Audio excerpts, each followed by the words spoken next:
What's up guys, Nate here. So I wanted to do a quick little video today. Just kind of an unexpected video, but it's something I've been really thinking about here a lot lately. And also I want to kind of announce some other stuff that I'm doing here in the near future. So I kind of been thinking about this fear of missing out in Pokemon. And a lot of people right now are experiencing this fear. And I really want to hit that nail on the head, kind of explain the situation we're in right now with Pokemon and kind of go from there. So we are in kind of a difficult time to start collecting Pokemon cards. Every time we see the prices go up, if you have any memory of what the prices used to be, or maybe you left the hobby and came back with this recent news of all these celebrities coming into the game, it's hard to jump into Pokemon right now. I'm not gonna lie. Um, a lot of us have been here, especially since 2016. There's been a lot of steady growth in the hobby. Back in 2016, when Pokemon Go came out, we had the 20th anniversary Evolutions released, and a lot of people were talking about how Pokemon was a bubble back then. We just kind of continued to see the growth. 2018 came along. We kept seeing steady growth, but at a slow, healthy rate. There for a while, things were just very slowly climbing. And then 2020 hit with all the craziness that is 2020. Pokemon was no different. About in March or April, we started seeing prices really soar. Not much was really driven by this, just such genuine interest that everything just kind of went crazy. And we saw just increases across the board, especially in Gym Heroes, Gym Challenge, stuff like that that hasn't really seen the growth as other things. So now we're kind of seeing that across the board. And then, of course, now with all this recent news with Logan Paul, Logic, all these other celebrities or celebrity status type people with money who are getting into this hobby, a lot of people are seeing that now and it's mainstream. But this has been going on for quite a while, and every day there's more and more people being priced out of the market. Now, granted, this last month has been something that no one really expected. However, we were talking about this happening at some point in the near future.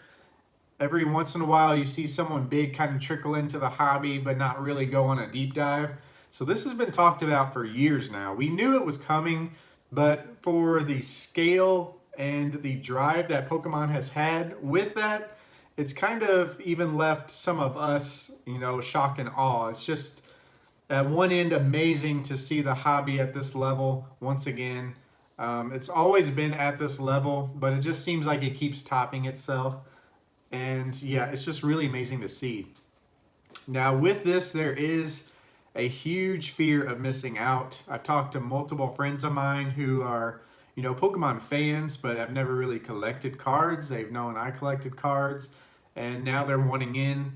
They're just kind of grabbing, the closest thing they can to Pokemon just to invest in it. And I'm going to tell you guys what I tell them. You want to look at what the genuine interest is, and there are cheaper options out there for most things. There's something interesting happening with the base set Charizard where even the cheaper options are not so cheap. That is so popular at this point where we almost need another modern set reprint, which who knows, we might get next year's 25th anniversary next year.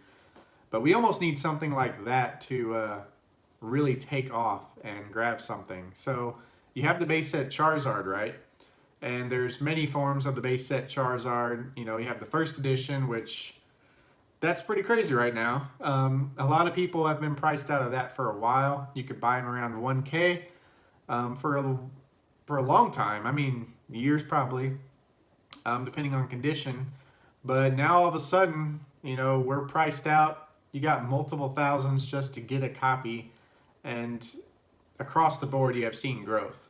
And that's what we're seeing with all these other cards. PSA 10, of course, is too expensive for a vast majority of people. So then you see a lot of people go down to the 9, the 8, it just trickles down.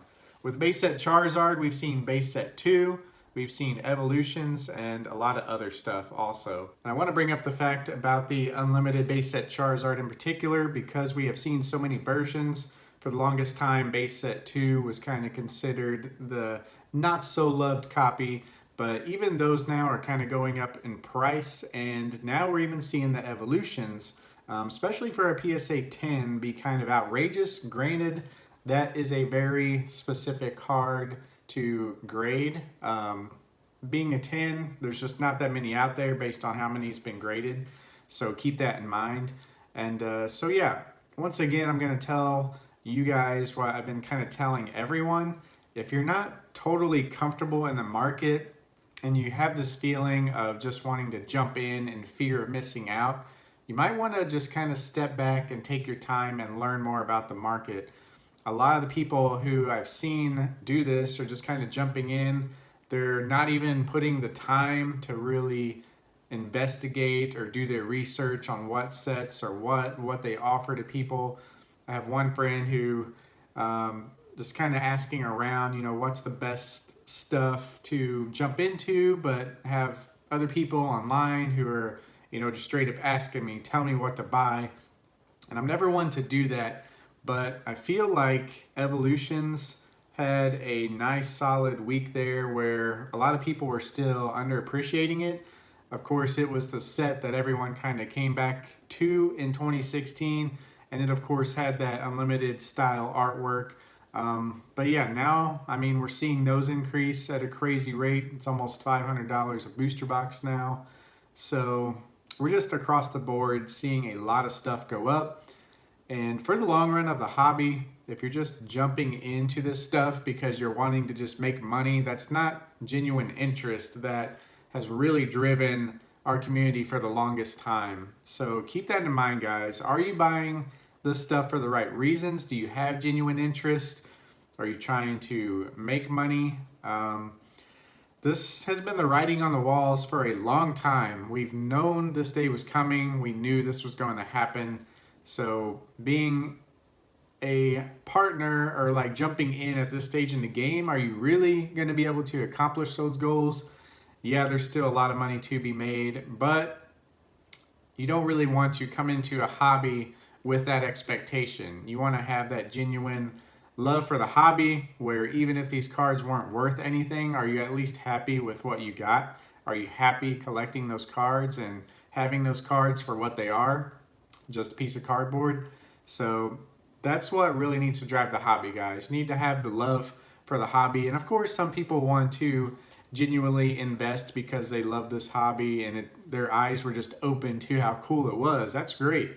But for the people who are out there just fear missing out, you know, it's really important not to let your emotion drive your purchases. That's kind of across the board with everything, whether investing or whatnot. You want to not have emotion attached. And with Pokemon, that's kind of it's hard to think.